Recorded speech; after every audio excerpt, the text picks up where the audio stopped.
Mga Ginoo, anong kailangan kong gawin para maligtas? Manalig ka sa Panginoong Hesukristo at maliligtas ka. Ikaw at ang iyong sambahayan.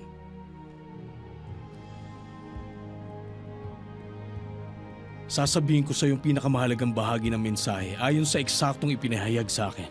Namatay si Kristo para sa kasalanan ng lahat ng tao sa mundo. Siya ay inilibing at ng ikatlong araw siya ay nabuhay na magmuli. Si Kristo ang unang nabuhay na magmuli.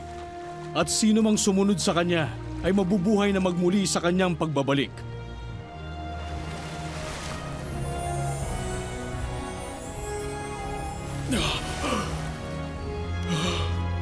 Dinala ng punong bantay sina Pablo at Silas sa bahay niya at hinainan siya ng pagkain. Mula noon nagalak ang buo niyang sambahayan dahil lahat sila ay sumampalataya sa Diyos.